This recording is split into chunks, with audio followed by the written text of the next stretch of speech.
నమస్తే, welcome to LP news. నేను తరి రాజశేఖర్. ముందుగా హెడ్లైన్స్ చూద్దాం. జగిత్యాల జిల్లా కేంద్రంలో గల వంచిత్ బహుజన్ అగాడి పార్టీ కార్యాలయంలో జరిగిన సమావేశానికి ముఖ్య అతిథిగా ఎస్సీ ఎస్టీ వర్గీకరణ వ్యతిరేక పోరాట సమితి రాష్ట్ర అధ్యక్షులు గవ్వల శ్రీకాంత్ పాల్గొన్నారు. తెలంగాణ మాల మహానాడు రాష్ట్ర ఉపాధ్యక్షులుగా, జగిత్యాల జిల్లా ఇన్ఛార్జ్గా వేల్పుల ప్రమోద్ కుమార్ మాలను, అదేవిధంగా జగిత్యాల జిల్లా అధ్యక్షులుగా మరియు ఎస్సీ ఎస్టీ వర్గీకరణ వ్యతిరేక పోరాట సమితి జిల్లా అధ్యక్షునిగా తీగల శేఖర్ మాలను నియమించినట్లు రాష్ట్ర అధ్యక్షులు గవ్వల శ్రీకాంత్ తెలిపారు. సమావేశంలో గవ్వల శ్రీకాంత్ మాట్లాడుతూ మాల ప్రజాప్రతినిధులు గడ్డం వివేక్ వెంకటస్వామి కుటుంబ సభ్యులు డిప్యూటీ సీఎం వర్గీకరణకు వ్యతిరేకమా అనుకూలమా ఇప్పటి వరకు స్పష్టం చేయలేదని, కాంగ్రెస్ పార్టీకి చెందిన మాల ప్రజాప్రతినిధులు కొంతమంది నాయకులను వెంట పెట్టుకొని ఉద్యమాలను పక్కదారి పట్టించేందుకు ప్రయత్నాలు చేస్తున్నారని గవ్వల శ్రీకాంత్ అన్నారు. దమ్ముంటే ఉద్యమాలకు సపోర్ట్ చేయాలని అన్నారు. భారత్ బంద్ ఇస్తే బంద్లో పాల్గొనకుండా చేశారని, ఇప్పుడు దశల వారీ కార్యక్రమాలను చేయకుండా అడ్డుపడటానికి ప్రయత్నం చేస్తున్నారని అన్నారు.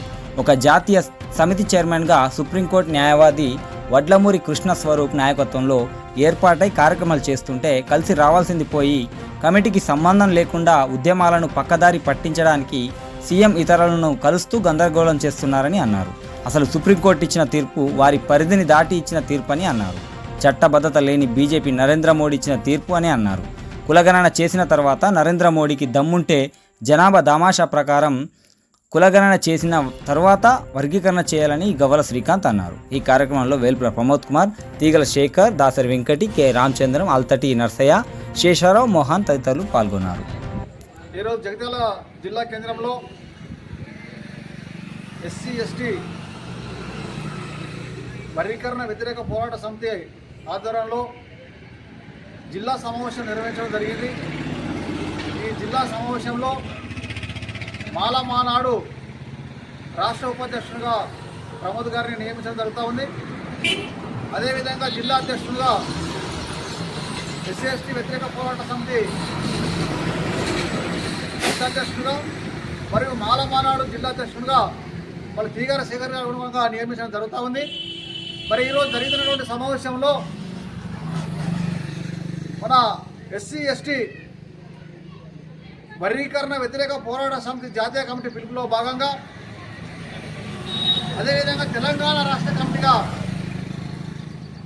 మరి వచ్చే సెప్టెంబర్ 2 తారీఖు నాడు తహసీల్దార్ కార్యాలయం ముందుగా నిరసన ఎంఆర్ఓ గారికి వినతిపత్రం సమర్పించడం, అదేవిధంగా 11వ తారీఖున అధికార మరియు ప్రతిపక్ష పార్టీల ఎమ్మెల్యే, ఎంపీ, మంత్రుల గారికి, అదేవిధంగా మున్సిపల్ చైర్మన్ల గారికి వినతిపత్రాలు సమర్పించడం, అదేవిధంగా 16వ తారీఖు నాడు జిల్లా కలెక్టర్ కార్యాలయం ముందు నిరసన కార్యక్రమం, కలెక్టర్ గారులకు వినతిపత్రాలు సమర్పించడం, అదే 27వ తారీఖున చలో సచివాలయం నిర్వహించడం జరుగుతుంది హైదరాబాద్. కాబట్టి ఈ కార్యక్రమాన్ని విజయవంతం చేయాలని చెప్పేసి ఎస్సీ ఎస్టీ వర్గీకరణ వ్యతిరేకించేటువంటి ప్రతి ఒక్కరు పాల్గొని జయప్రదం చేయాలని చెప్పేసి మేము కోరుతూ ఉన్నాం.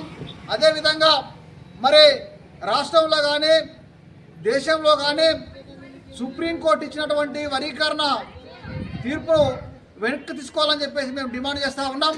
సుప్రీంకోర్టు ఇచ్చినటువంటి వర్గీకరణ ఏదైతే ఉందో అది చట్టబద్ధమైనటువంటిది కాదు. కావాలని చెప్పేసి దళితుల మధ్య, గిరిజనుల మధ్య గొడవ సృష్టించడానికి ఇచ్చినటువంటి తీర్పు ఇవ్వాలనుకుంటే, వర్గీకరణ చేయాలనుకుంటే ఏదైతే వర్గీకరణ ఉందో జనాభా తమాషా ప్రకారం చేయాలి.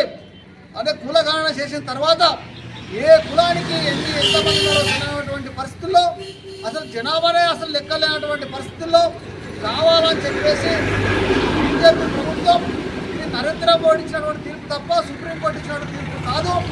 తమ్ముంటే కులగణన చేసిన తర్వాత జనాభా తమాషా పద్ధతిలో వర్గీకరణ చేయాలని చెప్పేసి మేము డిమాండ్ చేస్తూ ఉన్నాం. అదేవిధంగా మరి రాష్ట్రంలో తెలంగాణ రాష్ట్రంతో పాటుగానే ఆంధ్ర రాష్ట్రంలో ఇచ్చినటువంటి పిలుపుని జయప్రదం చేయాలని చెప్పేసి మేము కోరుతా ఉన్నాం.